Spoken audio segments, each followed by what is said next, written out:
Well, welcome YouTube friends and family to today's edition of the Wellness Homesteader. And hey, if you're new to my channel, I want to say a big welcome. As of today, we have 4,444 subscribers. I am so glad that each and every one of you are a part of my channel. I love interacting with you. But if you are new, my name is Kym. I have a small, urban, not terribly rural homestead where I raise a lot of food and have chickens, and we do a lot of fun things on this channel, including crafts and home deck and lots of canning and preserving, pantry prep, just all sorts of different things, and we have a lot of fun here. I also love all things mid-century modern, so occasionally you might see a vintage gadget. But today, y'all, I want to share something with you. What do you think we're making? Well, stay tuned to find out.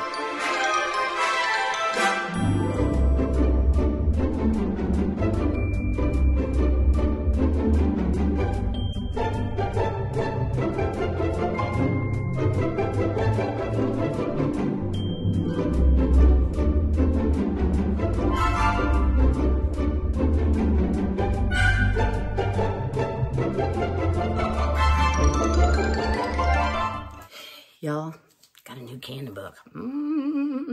So this is the complete book of small batch preserving. I will link it in the description box if you have interest. I watch a channel called Carol Thrifty Chic Housewife. She does a ton of canning, really great recipes. She follows USDA guidelines to a T. She's really good about that, and that's another reason that I enjoy watching her. One of her friends just took a master canning class. This was a recommended book as safe, so I'm going to trust it. So today I thought, y'all, that we would make some seasoned tomato sauce, i.e. spaghetti sauce, pizza sauce, whatsoever you want. I am going to make it as a pizza sauce, and y'all, I have to tell you, I have heard, and y'all have shared with me, and I appreciate that very much. This is not a criticism of y'all, about freezing your tomatoes, and then you put them in a little bit of warm water, the skins slip right off. It saves the boiling and dipping. What I found was, I feel like I waste a lot of tomato that way, and I've already gone hard with freezing, so I'm gonna have to deal with it, right? But when you are making any type of a thick sauce, you really want to use like a Roma tomato, an Amish paste. I did not have enough true paste type tomatoes, so my sauce may have to cook a bit longer. But what I have done is I have followed the directions, and it says 12 cups chopped ripe plum tomatoes, about 6 pounds unpeeled. So mine are peeled and cored. I've also removed some seeds, but not a lot. Y'all, I just found it too difficult with the frozen tomato, and I felt like I was losing too much tomato.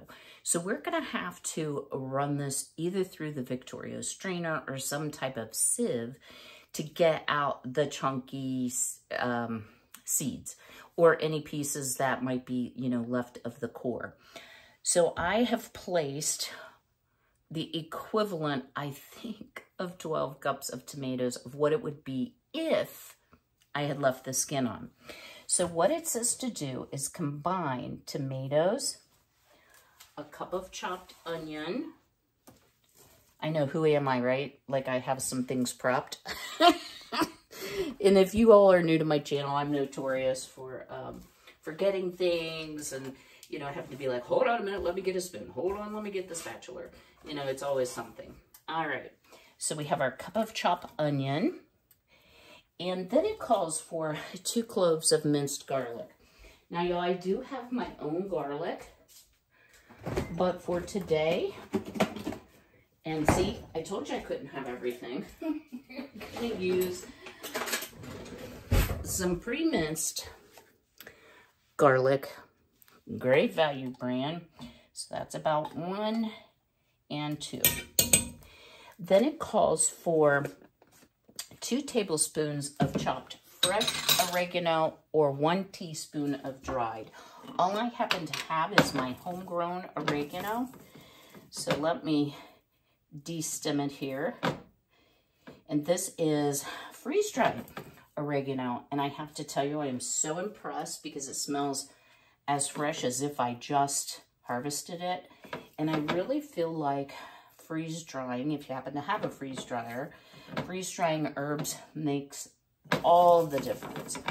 So one thing that you should know about canning and canning safety is there are ingredients, and I'm just mincing this up, that it matters that you measure exactly.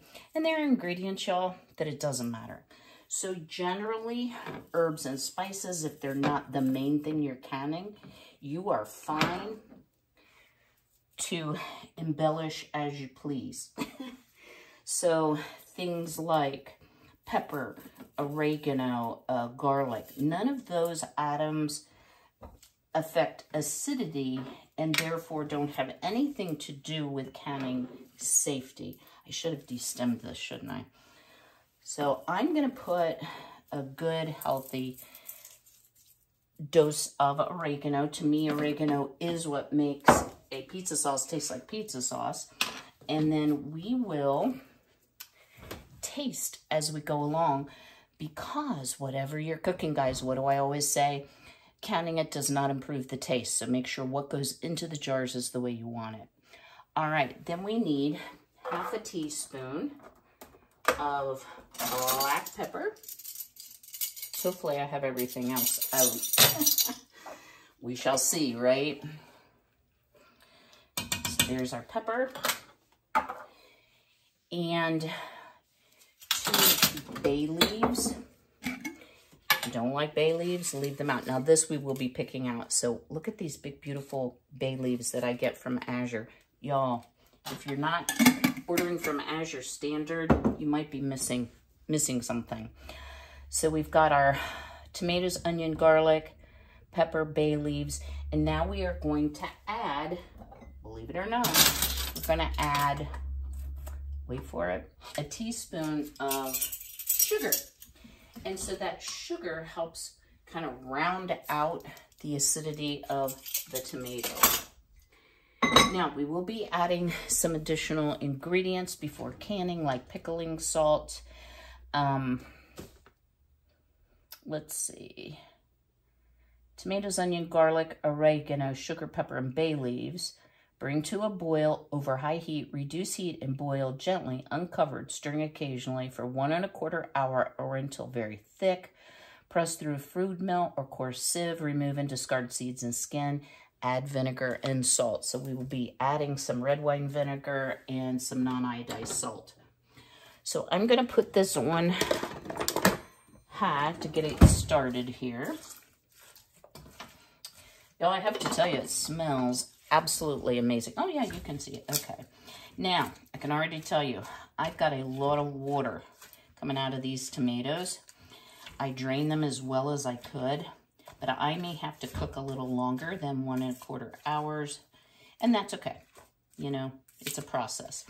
While this is cooking, what I will be doing is setting up my canning station and washing all my jars, lids, and rings. And y'all, please, please, you know, sometimes I watch channels and they don't wash it. You know, there could be all sorts of impurities, let me just call it that, in the jars, lids, and rings. So you want to make sure that you are extremely clean to decrease your risk of getting some type of a foodborne illness. So I'm going to let this come up to temp. I'm going to get busy setting up my canning station. I will see you in probably about 1.5 hours, but for you it will only be a minute.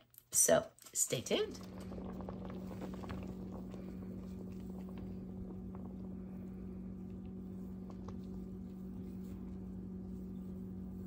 It's a little misty still this morning, but the girls love days after it rains. So we did get a little bit of rain last night, but I wanted to bring you out here to the garden and show you that I have a few things on the vine. I do.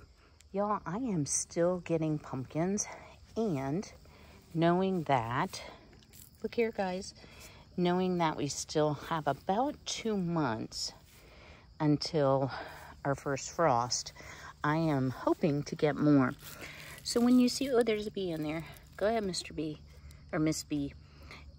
When you see blooms on a long stem, that is the male. When you see the blooms very close like this, that's a female bloom, and that is the one, of course, that makes the pumpkin.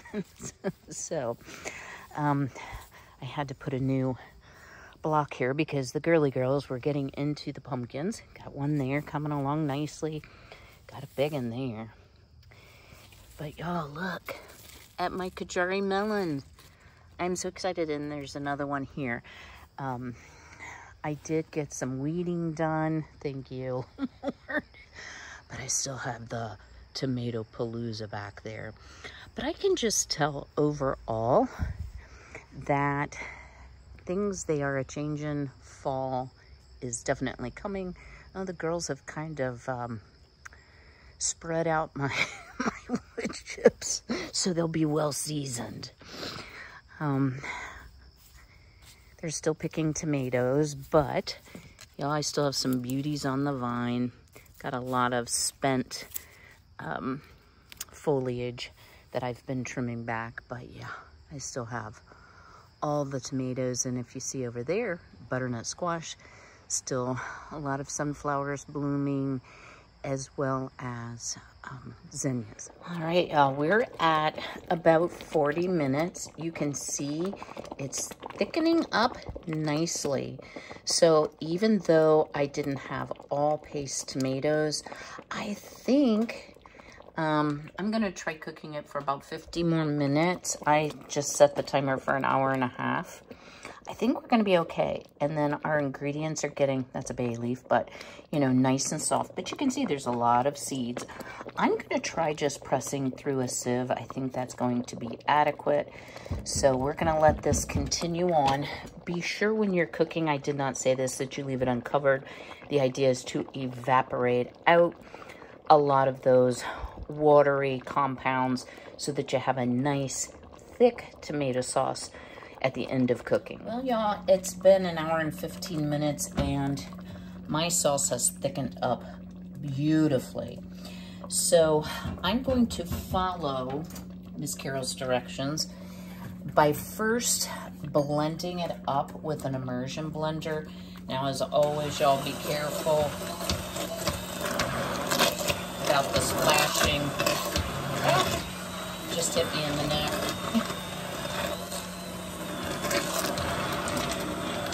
You want to get all of those onions and etc. mixed up. I did go ahead and remove the bay leaves. So let's kind of see where we are when we get.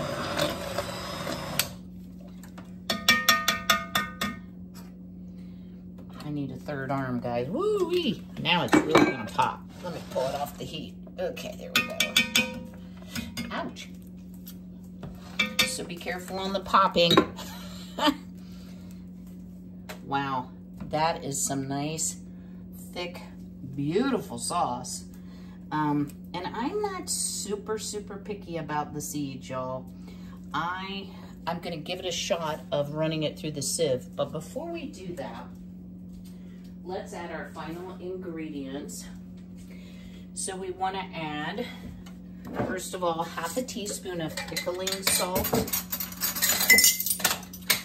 So let me get that. And I'm going to use pink Himalayan, just any non-iodized salt. And the important ingredient is 2 tablespoons of either red wine vinegar or lemon juice. And it says make sure that this is a 5% acidity. This one does not say. We're gonna assume. And if you've not had red wine vinegar with tomatoes, it's absolutely delicious. So we've added our vinegar, we've added our salt. So let me grab a couple tasting spoons. This is so hot, but let's give it a taste test.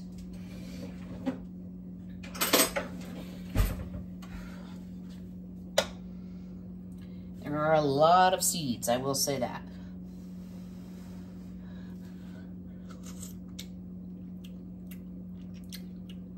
Wow. That is so tomatoey. Now for my taste, and again guys, this is my taste, I want just a little bit more oregano.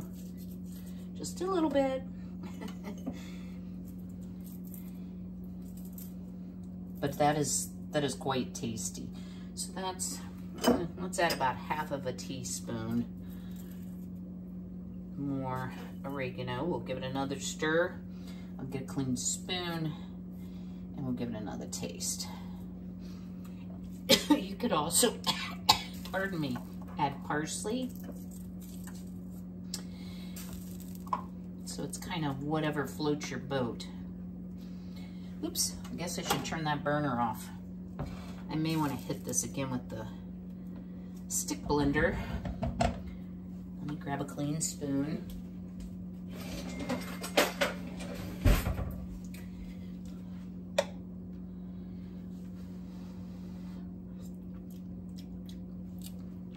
Perfection.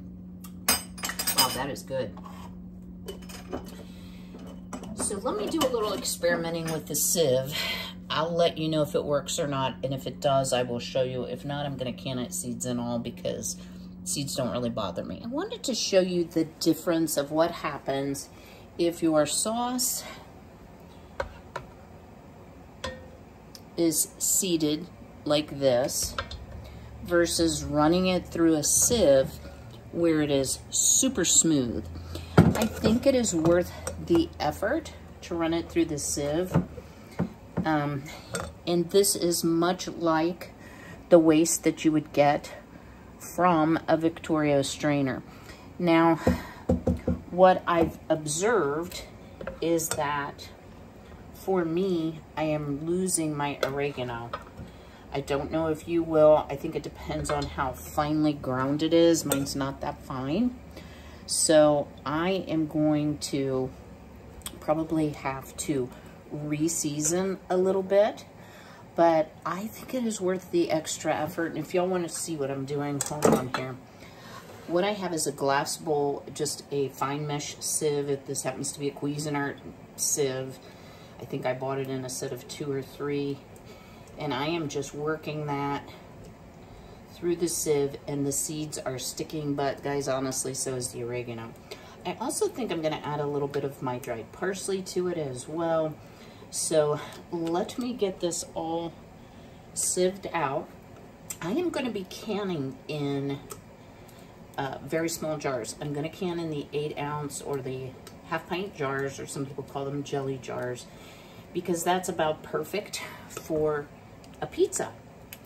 And I can also tell you, I'm not gonna have the 7 cups, and that's likely from not having as many tomatoes as what the recipe called for, but I still feel it's very safe to can because we've added the proper amount of vinegar.